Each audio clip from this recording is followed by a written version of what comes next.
Salve, muito boa noite. Queria agradecer aqui ao padre Reginaldo Manzotti e ao pessoal do Evangelizar, é muito importante. E agora, aqui no Frente a Frente, vamos falar de política. Muito boa noite. Nós estamos agora vivendo um momento muito intenso na política, né? Um governo novo, com 45 dias, ainda não veio a público dizer exatamente o que quer, e um momento também que o Congresso está distribuindo, né, o poder. E onde há poder, há disputa. E é por isso que os partidos estão disputando comissão mista de orçamento, as comissões permanentes e as definições de lideranças em todos os partidos políticos. Você sabe que política é importante, né? Você deve discutir política, falar sobre política, porque ela define a sua vida, a escola do seu filho, a sua casa, e é assim mesmo a vida. E hoje o Frente a Frente traz um deputado muito importante aqui no processo político, o deputado Eduardo Bolsonaro. Deputado, muito boa noite e obrigado por estar aqui nos estúdios da Rede Vida. Eu que agradeço o convite, boa noite a todos. Espero que nós tenhamos aqui uma conversa um tanto quanto produtiva. É uma conversa boa. E agora aqui de volta a minha parceira de sempre, Denise Rotenburg. Boa noite, Denise. Boa noite, Zé Maria. Boa noite, deputado. Obrigada por ter aceito o nosso convite e boa noite para você que está aqui conosco hoje. Olha, o deputado Eduardo Bolsonaro está no 3º mandato, ele que é do PL de São Paulo, me corrija se eu estiver errada. Tá certo. São Paulo.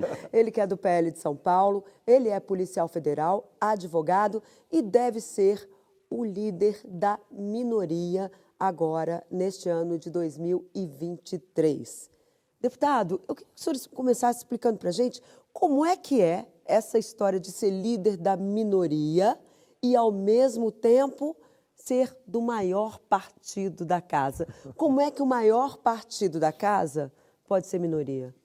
É que essa eleição ela foi um tanto quanto atípica, né? Em que pese termos construído o maior partido da Câmara com 99 deputados federais, que é o PL, eleito governadores apoiados pelo presidente Bolsonaro em Minas, inclusive de São Paulo. Rio, São Paulo, Santa Catarina e vários outros estados. O que define o líder da minoria é justamente o maior partido de oposição. Como o PL está na oposição ao governo Lula, sendo o maior partido de oposição, ele vai indicar o líder da minoria. Então, está tudo encaminhado, né? Falta a confirmação. Na política, eu costumo dizer que eu só acredito vendo quando sai no Diário Oficial, quando está o nome escrito lá bonitinho, mas há essa perspectiva de que eu seja o líder da minoria. E a importância é que você tenha uma estrutura para trabalhar, orientar outros deputados e alguns outros trabalhos ali de articulação dentro da Câmara dos Deputados. Então, é um papel importante e é uma liderança um tanto quanto disputada. Deputado, já houve um acerto, os senhores agora se encontraram e definiram ali pontos, né, que é uma nova situação.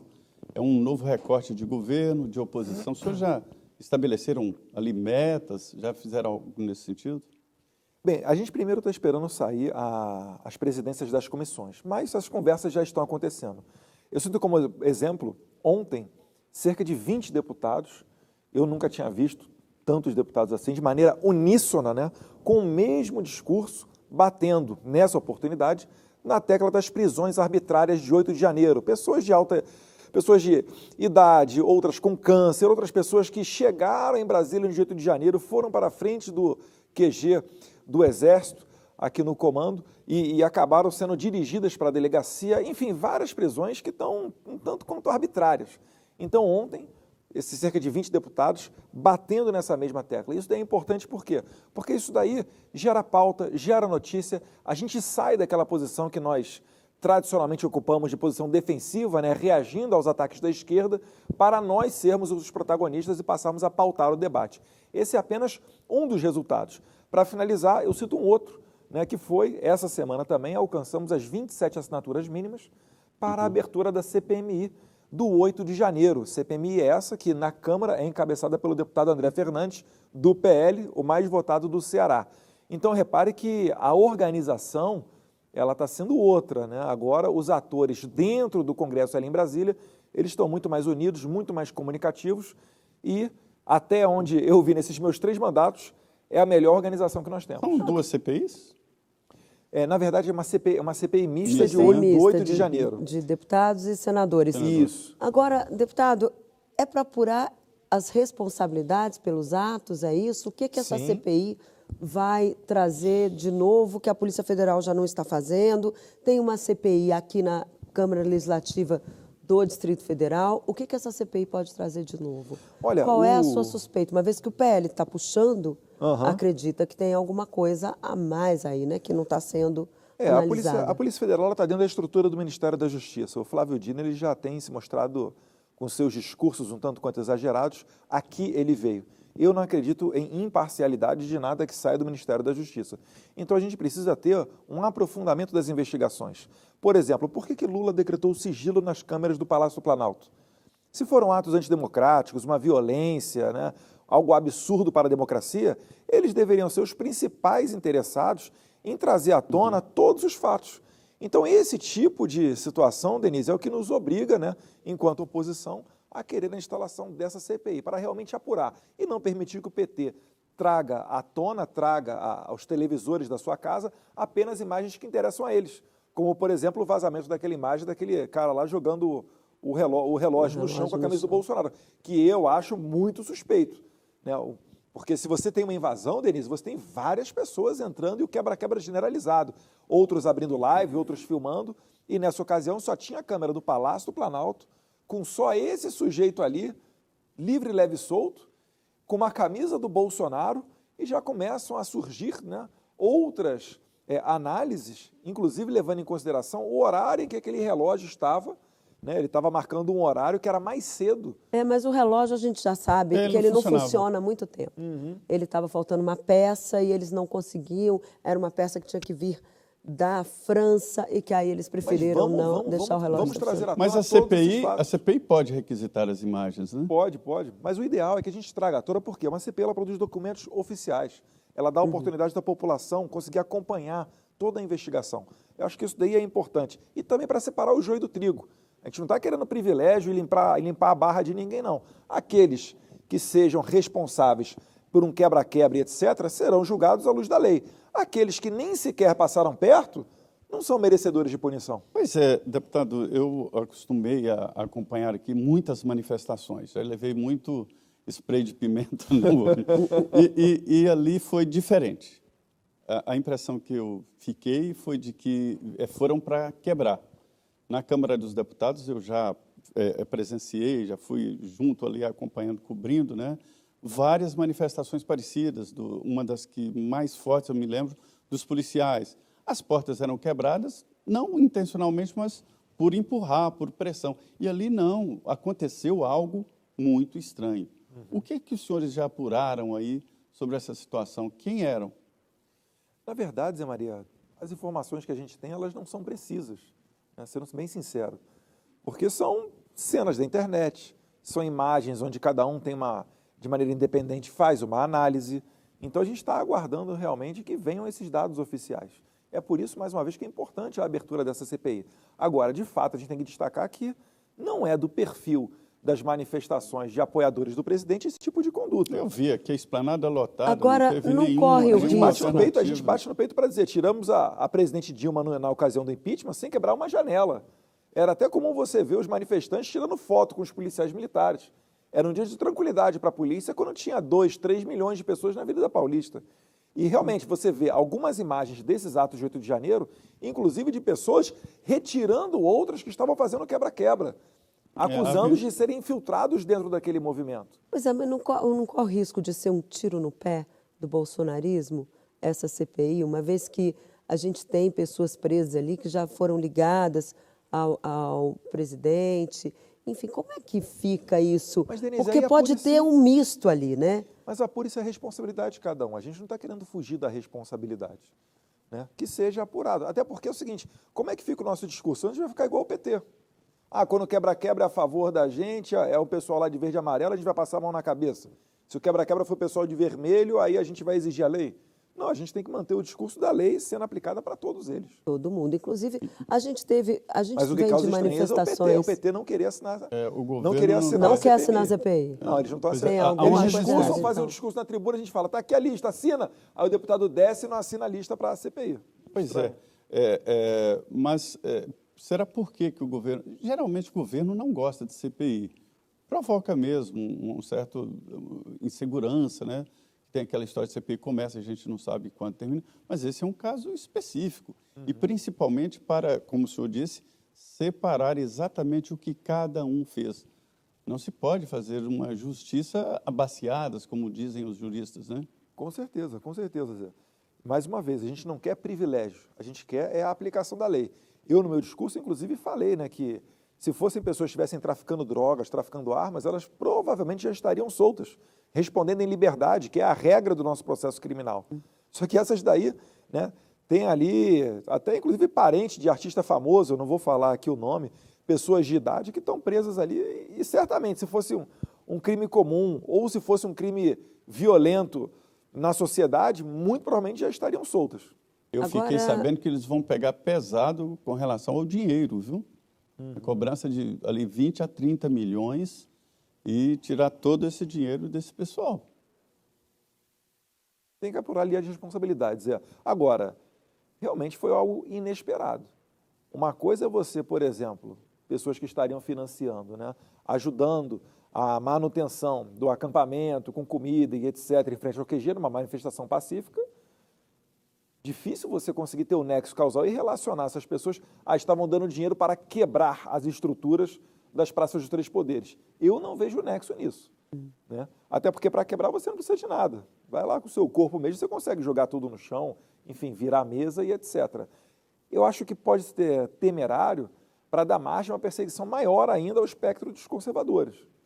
Isso daí a gente tem que tomar cuidado. Agora, tem que se expor e ser feita uma investigação decente, não uma investigação padrão Flávio Dino. Agora, deputado, o que se justifica um acampamento que no início era para impedir a posse do presidente Lula e tentar fazer ali uma recontagem de votos, alguma coisa nesse sentido? O objetivo não era impedir a posse. Mas aí depois do ele Lula. continuou o acampamento, ou seja, Lula toma posse, tem aquela festa do dia 1º e o acampamento continua lá para quê? Olha, Denise, eu não estava no acampamento, né, mas eu entendo que são pessoas que estão revoltadas.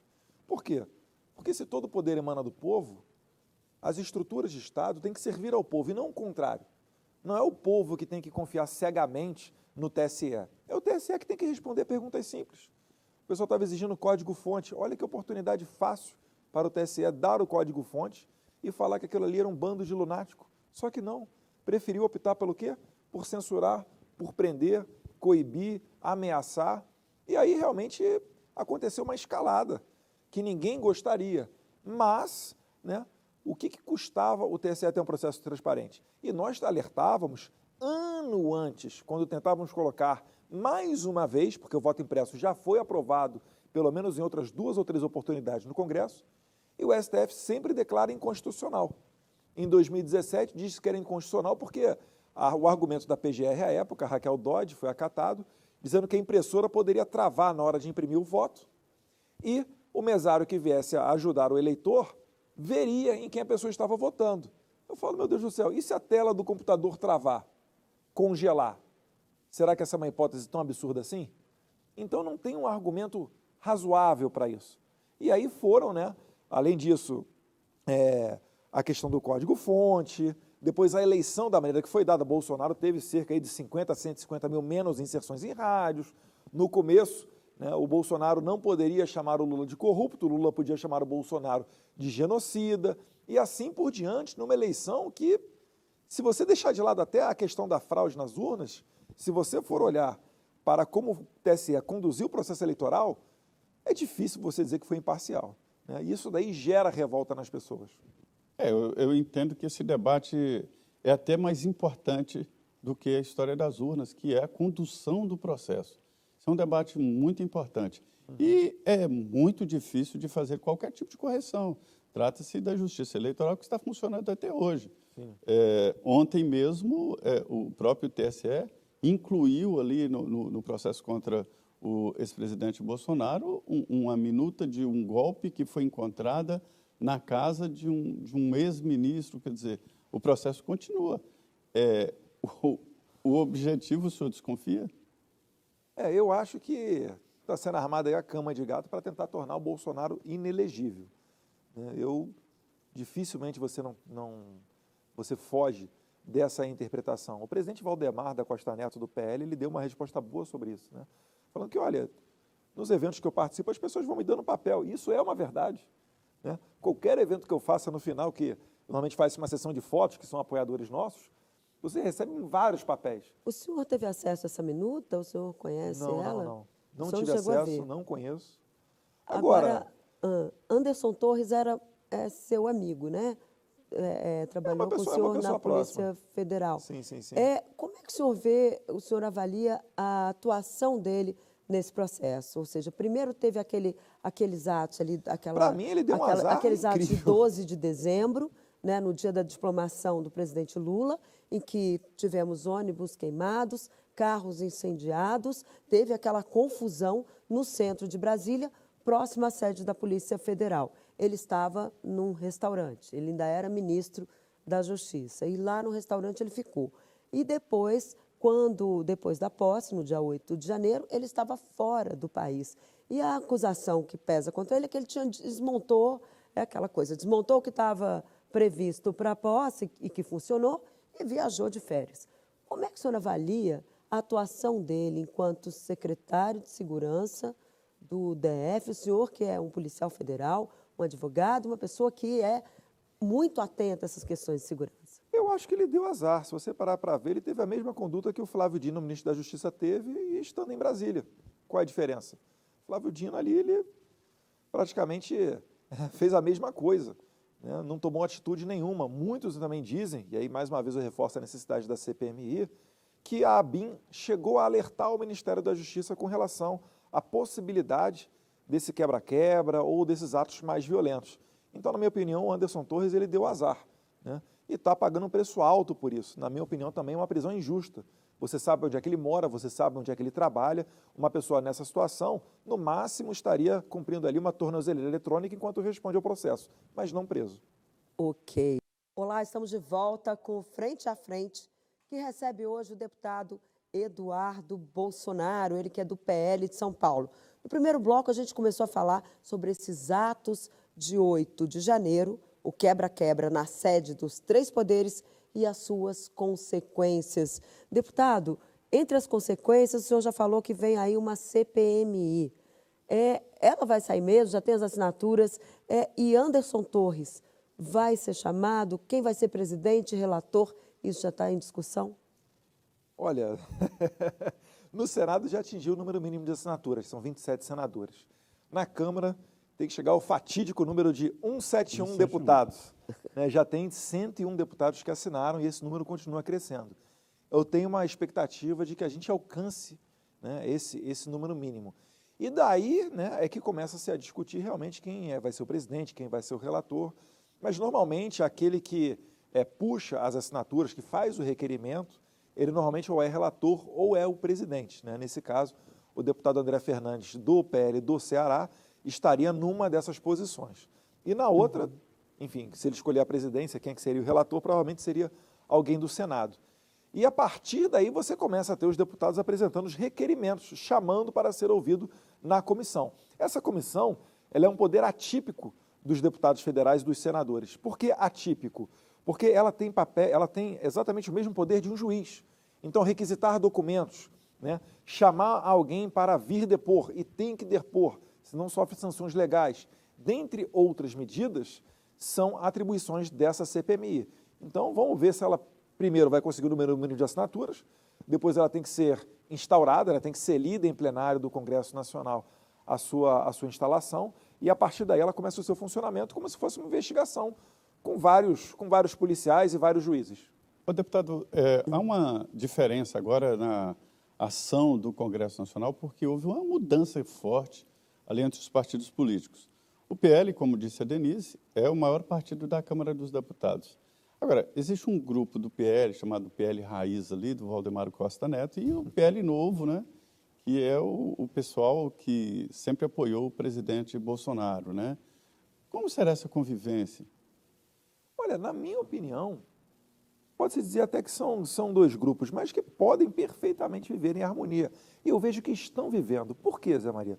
Todo partido tem, né? Sim, se você olhar, por exemplo, não estou querendo comparar, mas se você olhar, por exemplo, o PMDB, com a atual MDB, foi a vida inteira Dividido em 3, grupos. 4 grupos ali dentro, né? O PL tem uma convivência tranquila entre nós. Muitas das vezes, por que eu falo tranquila? Porque muitas das vezes, algumas imprensas, não todas, né, mas algumas imprensas tentam colocar uma intriga ali no meio para ver se consegue sair aquele repeteco do que foi o PSL em 2019, que teve um racha ali, logo com 9 meses de mandato, os deputados federais teve um problema ali que foi insuperável. Eu vejo que hoje em dia os deputados, inclusive os que entraram os novinhos, eles estão muito mais maduros. Vários desses deputados que foram eleitos com apoio do presidente Bolsonaro, eles já vêm com uma bagagem, já vêm com uma expertise, não é mais aquele oba-oba com padrão Joyce Hossermann, são deputados muito mais cientes do seu papel. E todos eles já perceberam também que, se eleitos com apoio do Bolsonaro, sem o apoio do Bolsonaro, eles não têm vida longa dentro do Congresso Nacional e nem uma vida fácil. Então, eu acho que nós estamos trilhando um caminho muito mais uníssono. Diferenças, obviamente, há, né, Zé Maria? A gente nem dentro de casa, às vezes, a gente consegue unanimidade, né? A gente já vota vencido. Agora, por falar em Bolsonaro, Denise, desculpa, só para abrir o parênteses aqui para finalizar, né, inclusive hoje o deputado Marcos Polon, ele angariou várias assinaturas, inclusive com a minha, e vários outros deputados, ditos assim, mais conectados ao presidente Bolsonaro, em apoio ao líder Altineu, que é alguém, vamos dizer assim, do PL raiz, como o senhor falou. PL. Agora, por falar em Bolsonaro, quando o presidente volta ao Brasil? Já tem uma data? Olha, não tem data. Eu fiquei sabendo numa entrevista que ele deu uma declaração dizendo que provavelmente em março exatamente, para o Wall Street Journal. Agora, março mesmo? O senhor deve estar sabendo, óbvio, né? É engraçado que as pessoas sempre acham que tem informação privilegiada e eu não tenho. Ou essa volta foi só um balão de ensaio para ver como é que o mercado político aí vai reagir a esse retorno do ex-presidente? Cedo ou tarde ele retorna para o Brasil, né? Isso aí eu não tenho dúvida. Em relação a esse processo, porque eu estava conversando com os advogados essa semana e ele me disse o seguinte, olha, são 16 processos que o ex-presidente responde. E dificilmente, o senhor já disse que que há uma tentativa aí de deixar o ex-presidente inelegível. Como é que vai ser? O que o senhor vislumbra, o senhor que é advogado também, em relação a esses processos? Ele tem medo de ser preso? Não, não diria isso, né? É claro, né? A depender da esquerda, muita gente ali fica gritando sem anistia, né? Vale lembrar que a esquerda sem anistia sequer existiria, estariam todos presos hoje por vários, né, crimes cometidos durante os anos 60 e 70 principalmente. Mas retornando à questão do presidente Bolsonaro, a gente sabe como é que é o jogo, né? Tirá-lo de combate é um grande negócio para a esquerda, né? Livra eles de muita dor de cabeça. Agora, a semente que o presidente Bolsonaro plantou, essa daí não tem como voltar atrás, né? O povo resgatou o patriotismo, está muito mais ciente de política, é um povo muito mais maduro, com muito mais acesso à informação. Às vezes tem até a sua preferência de jornalista para ouvir, para guiá-lo, né, para saber o que está acontecendo na política. E isso daí é um movimento que não tem retorno. Eu, inclusive, costumo dizer que começou lá em 2013, com aquelas manifestações de rua, né, que no começo foi por causa de 20 centavos, depois deixou de ser por causa de 20 centavos. A partir dali você percebeu que dava para ir para a rua sem ser com apoio de partidos de esquerda. Em 2016, retiramos a presidente mais corrupta da nossa história, sem quebrar nenhuma janela no processo de impeachment. E em 2018, elegemos alguém, né, do baixo clero, que não gastou nem $1 milhão na sua campanha. Então, na minha visão, esse é um movimento que não tem retorno. E finalizo dizendo que em 2022, a base do presidente Bolsonaro dentro do Congresso Nacional aumentou ainda mais, sendo ele o responsável maior pelo PL ser o maior partido hoje da Câmara dos Deputados. Pois é, hoje existe uma dúvida, ou no mínimo um debate, sobre a capacidade desse grupo e do ex-presidente Bolsonaro em liderar a oposição no Brasil. Eu acredito que a oposição chama-se Bolsonaro, né? Os deputados que estão ali no Congresso Nacional se identificam com as pautas dele. E uma das pautas, certamente, que está sendo acesa novamente no coração das pessoas, é o antipetismo, porque a gente já viu no passado o que no meu entendimento, e aí eu faço mão aqui da imunidade parlamentar, que eu acho que eu ainda tenho, né, que essa quadrilha que retornou ao poder vai fazer com o país. O Lula está encontrando um cenário muito diferente daquele de 2002, com os booms da commodity, a China se abrindo, o Brasil retornando, né, voltando a ter uma estabilidade depois do Plano Real. O cenário agora é totalmente diferente. Prova disso é que ele teve que abrir mais, se não me engano, 8 ministérios para conseguir acomodar todos os padrinhos políticos. E ainda assim vai ter muita gente que não vai ser atendida, porque são ministérios sem orçamento. Então, o momento que a esquerda está vivendo hoje, ela está pisando em ovos para se sustentar. E há ainda, né, verdade seja dita, que corre nos bastidores, mas todos já sabem, que o Geraldo Alckmin não se associou ao Lula para passear nesse governo. Então, vamos aguardar as cenas dos próximos capítulos. E a Denise fez uma pergunta interessante aí sobre a possibilidade de inelegibilidade do ex-presidente. É um cerco que estão fazendo. Neste caso, como seria essa disputa em 2026? Quem ficaria no lugar? Seria eu acho que o senhor, eu acho que é muita... a Michelle? Não. Tem muita água para rolar embaixo dessa ponte. O nosso desejo, obviamente, é que o presidente Bolsonaro, como ele próprio já disse, né, ele ainda tem mais gás, tem mais chão para percorrer nesse caminho político. Ele continua sendo, certamente, o maior líder da oposição. E eu acredito que, tendo condições, vai sim ser o candidato em 2026 ou quando o Lula sair. Eu, se depender de mim, né, seria para ontem. Mas então seria muito exercício de futurologia, me permita aqui, Trindade, fugir um pouquinho da sua pergunta, né, sair pela tangente. Mas eu acredito que o presidente Bolsonaro ele ainda é ao concurso, nesse momento insubstituível. Política é momento, o momento é esse, né? Ele se afastou um pouco, né? Ele saiu do Brasil, Denise, né? foi, né, ficou afastado, agora ele dá essa entrevista, sinaliza que pode voltar. Michele Bolsonaro hoje fez uma reunião no PFL, no PFL, ó, já estou... Gente antiga é assim, troca o nome dos muita partidos. sigla, né, Dani? O PL fez uma reunião lá do PL Mulher, reuniu 12 deputadas. Ela assumiu se o PL colocou, Mulher. Pois é, e vai ter um ato agora perto lá do Dia Internacional da Mulher. Ela surge como uma opção, no caso da inelegibilidade, quem estaria em primeiro lugar na fila? Ela, Flávio Bolsonaro, que pode ser candidato a prefeito do Rio, inclusive. Como é que o senhor vê, o que o senhor vislumbra, assim, quem é o primeiro da fila, no caso? Porque a gente sabe que política tem fila, né? É que isso daí, Denise, não foi nem debatido. É que a gente está tão longe da eleição, a gente não tem nem sequer essa batida de martelo com relação à elegibilidade do presidente. São elucubrações e a gente tem que esperar acontecer. A cada dia a sua aflição, então. Vai ser assim daqui para frente.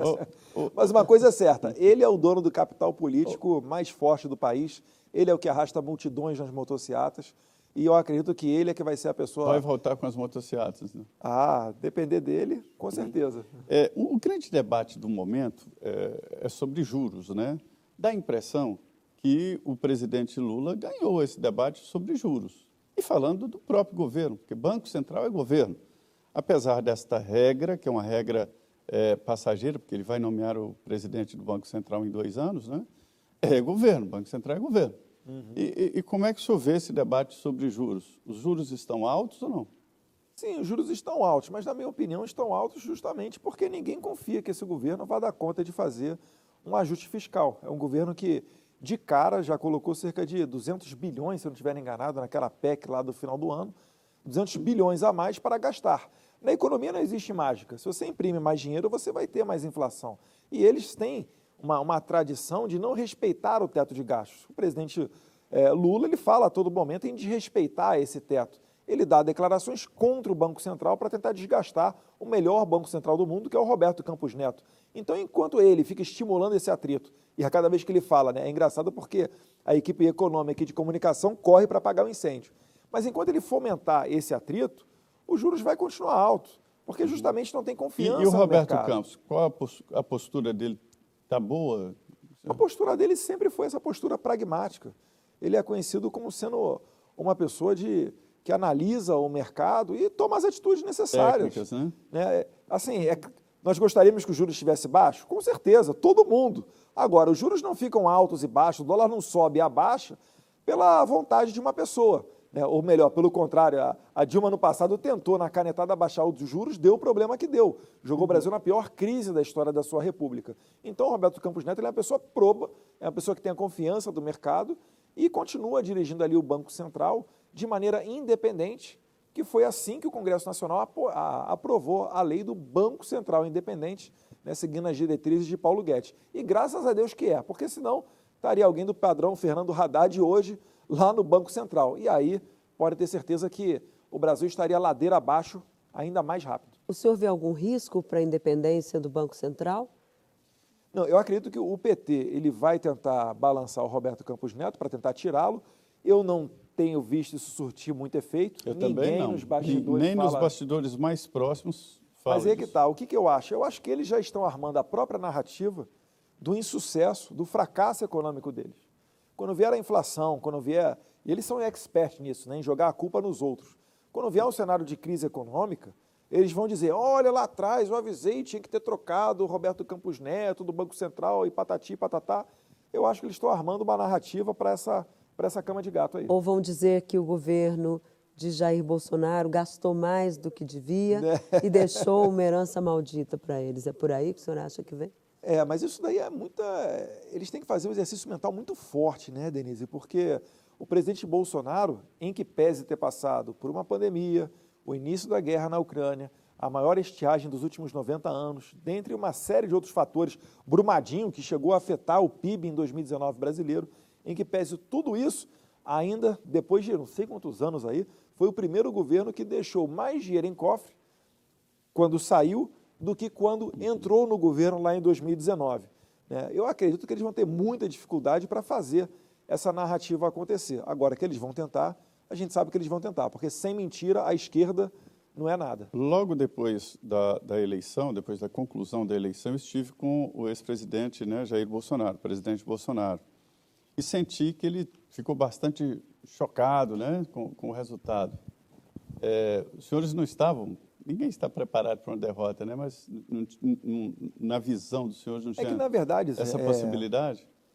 Eu achava que ele ganharia, né?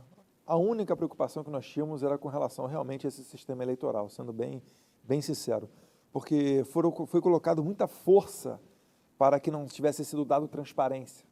Eu não consigo entender como que o voto impresso ou uma contagem pública dos votos pode fazer tão mal a um sistema eleitoral, né? A democracia, ela tem que...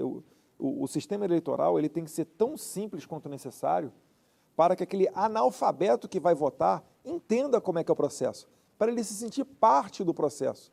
Senão ele fica desestimulado a ir votar. Ele aperta lá a maquininha, o botão na maquininha, depois reza para que o voto dele seja contado de maneira correta em Brasília. Então, essa preocupação sempre teve. Nós botamos muita energia na transparência, no aperfeiçoamento do sistema. Não é ser contra o voto eletrônico, não. O voto pode ser até na pedra. Agora, por que não ser igual às urnas de quinta geração do Paraguai, que já tem essa impressão, que já tem uma maneira mais confiável de contagem? Então, é simplesmente isso. Agora, quando aconteceu, óbvio que foi desagradável. Havia ou não um projeto de golpe? O quê? Do nosso lado? Claro que não. Não tem projeto de golpe. Se fosse para dar golpe, eu acho engraçado, porque assim, se fosse para dar golpe, como é que o presidente Bolsonaro passou 4 anos no poder, com tanto de militares no ministério, e esse golpe não saiu? Foi pelo contrário, né? O presidente Bolsonaro que a todo momento tomava golpe, quando principalmente o judiciário invadia as competências do executivo. Falava muito de liberdade, né? Agora o senhor chegou a dizer certa vez que bastaria um cabo e um tanque um cabo soldado para tomar o Supremo Tribunal Federal. O senhor se arrepende dessa frase? Como é que vai ser aí uma tentativa do bolsonarismo de se recompor com o Supremo, se é que o bolsonarismo vai continuar? Deputado, eu pediria, Denise, para que a resposta ficasse no próximo bloco. O senhor ainda vai ganhar um tempo para pensar. Nós vamos agora um intervalo, 2 minutos, estaremos de volta. É um tempo bom para pensar, né? Sai daí não, vamos continuar aqui. Nós estamos hoje aqui no Frente a Frente, diretamente de Brasília, entrevistando o deputado Eduardo Bolsonaro, do PL de São Paulo, 3º mandato, e passou por uma experiência muito forte de ser filho do presidente da República. Olha, isso é um peso danado. E no caso dele, além de ser filho do presidente da República, deputado federal, ou seja, o gabinete dele era o mais frequentado. Para falar com ele, eu ficava meio dia lá tentando uma vaga. Mas a deputada Denise fez uma pergunta no final do bloco anterior sobre aquela sua fala para fechar o Supremo. Ele não passava mais do que um jipe, um cabo e um soldado. Como é que foi essa história?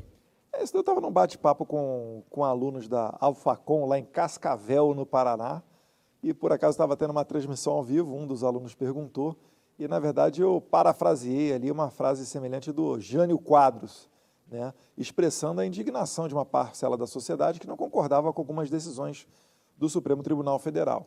A oposição aproveitou, 4 meses depois, a uma semana da eleição de 2018, eles resgataram esse vídeo e jogaram no ar para tentar dar uma... Isso te rendeu muitos votos, né? Hã? Isso te rendeu muitos votos. Realmente na sociedade as pessoas, eu fui o mais votado em 2018, né? E certamente uma parcela da sociedade tem uma indignação muito grande. E rendeu muitos problemas também. Aquela Acabei frase... sendo mal vista ali para a parte do judiciário, com certeza. Aquela frase, ela não surgiu ali como um start de que o bolsonarismo poderia representar um risco à democracia? Que a partir dali, essa narrativa começou a crescer, até chegarmos aí aos atos. Denise, o negócio é que é o seguinte, né? Mais uma vez, o único que jogou dentro das 4 linhas foi o presidente Bolsonaro, né? O Congresso entrou dentro do orçamento, o Judiciário impediu sequer a nomeação do Alexandre Ramagem como diretor-geral da Polícia Federal, numa ação inédita, né?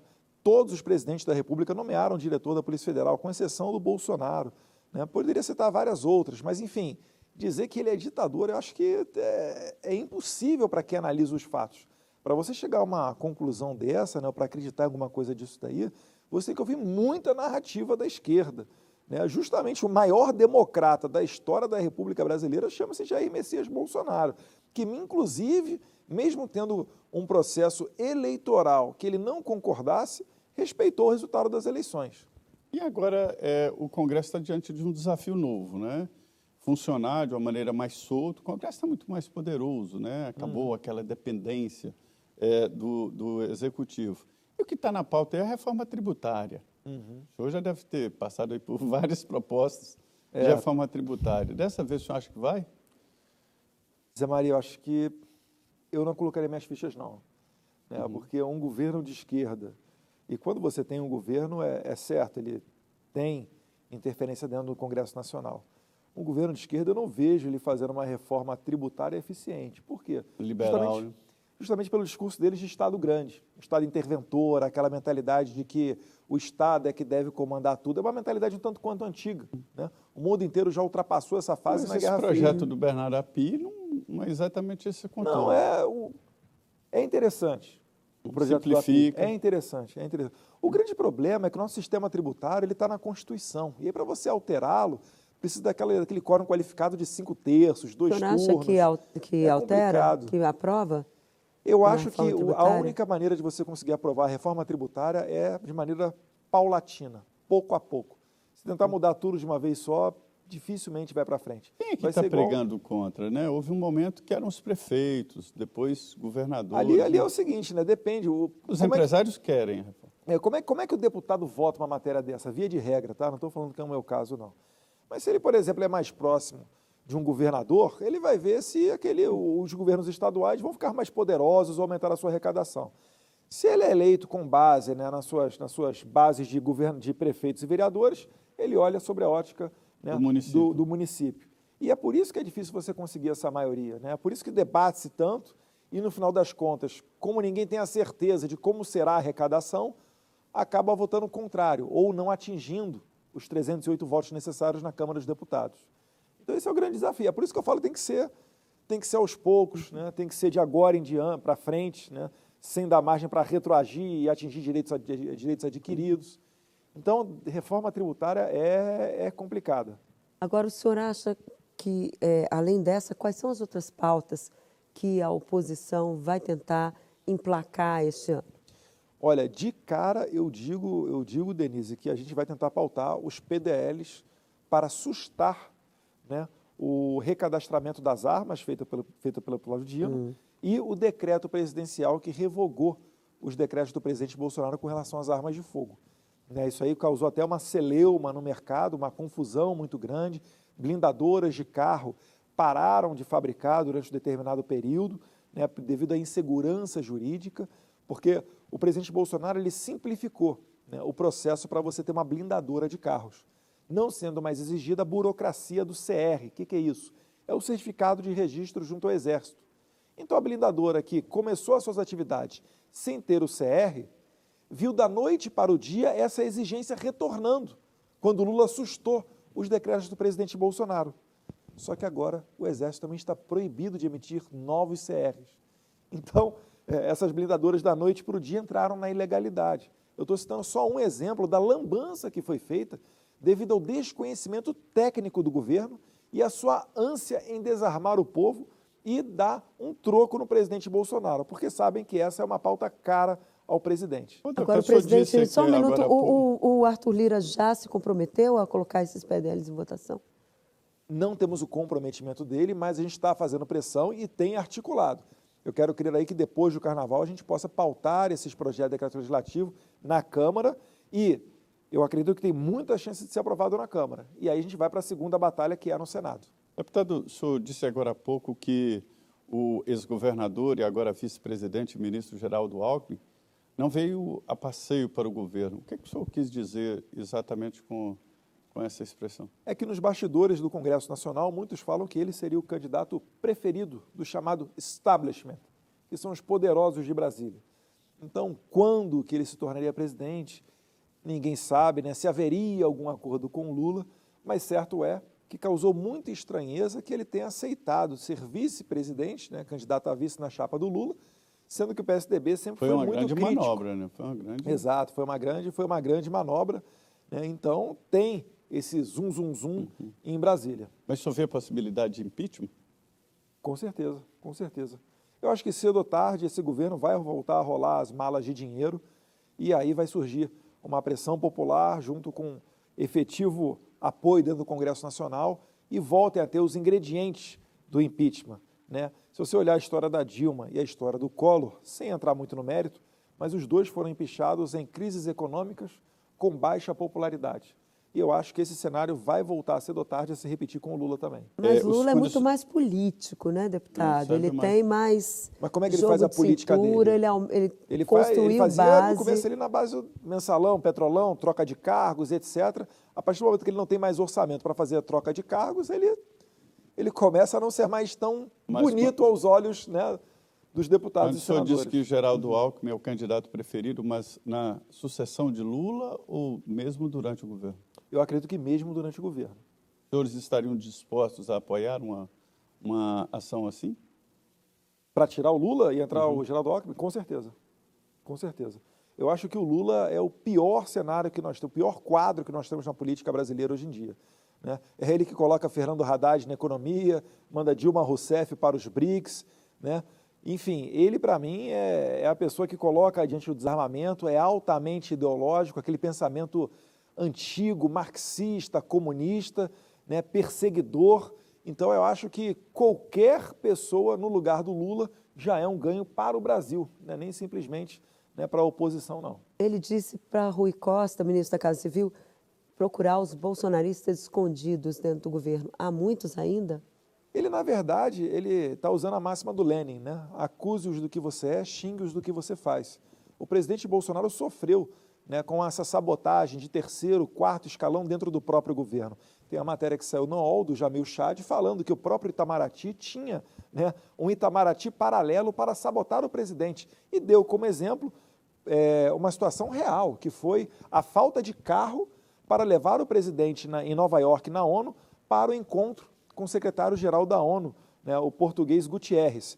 Então, repare que isso sim é uma sabotagem. O Lula hoje ele está jogando a culpa em qualquer pessoa para justificar o fracasso dele próprio. Não existe, né? Quem dera se existisse uma massa de bolsonaristas, vamos assim dizer, dentro da estrutura de Brasília. Nos carece muito essa formação de pessoas dentro dessa burocracia de Brasília. Eu gosto muito da política internacional, foi presidente da Comissão de Relações Exteriores, né, da Câmara dos Deputados, foi até cotado para ser o embaixador do Brasil nos Estados Unidos. O Lula está mudando assim, a política internacional do Brasil. E a gente vê uma certa relação ali de candidatos com Bolsonaro. A Argentina já tem um novo Bolsonaro. Dizem que o Bolsonaro parece com o Trump. Como é que o senhor vê essas relações? Eu acredito que, como a esquerda colocou, né, a política nessa conexão mundial, a direita está reagindo e fazendo a mesma coisa. Né? Você deve estar citando aí, Trindade, o Javier Milei, que é um deputado federal argentino, né, com um discurso liberal muito forte. O Bolsonaro, ele é um conservador que caminhou para o liberalismo econômico através do Paulo Guedes. O Javier Milei é um pouquinho o contrário, ele é mais um liberal econômico que está caminhando agora para as pautas conservadoras. Se você olhar no Chile, bem semelhante, tem o José Antônio Cast, que quase foi presidente do Chile. O Trump, nos Estados Unidos agora, com grandes chances de vencer a prévia no Partido Republicano e, com força, retornar em 2024. Então, é uma reação que você consegue enxergar no mundo inteiro. Eu acredito que a esquerda, em que pese agora você olhar para o mapa da América Latina e ver muitos líderes, né, dos países aqui da América Latina sendo de esquerda, eu não sei se eles vão ter vida longa, não. Eu, por exemplo, já vejo a Argentina ano que vem mudando para um espectro de pelo menos centro-direita, assim como o Chile e outros países aqui da região. É uma reação quase que natural. Ok, deputado, muito obrigada pela sua presença aqui. Infelizmente, o nosso tempo acabou, mas a nossa pauta não. E já fica o convite para o senhor voltar frente a frente. Muito obrigada pela sua presença. Eu agradeço e contem conosco, aproveitando aqui a mensagem final para esse público majoritariamente cristão, que o Brasil saiu do Consenso de Genebra, aquela declaração para que nós firmemos, né, o nosso pacto contra o aborto e contra governos globais. Isso daí segue no coração do brasileiro, em que pese o Lula ter saído desse mecanismo internacional. Obrigado. Zé Maria, mais um frente a frente, eu voltando de férias, pegando aqui o bonde andando, esse cenário novo, lindo. Muito obrigada, Zé Maria. Eu falei, Denise estará de volta, deputado. Muito obrigado. Muito boa noite a você. Boa noite, Flávio, Bola e o Charles, são meus amigos lá de Betim, que telefonaram aqui. Ok, e para você que acompanhou a gente até agora, muito boa noite e até a semana que vem.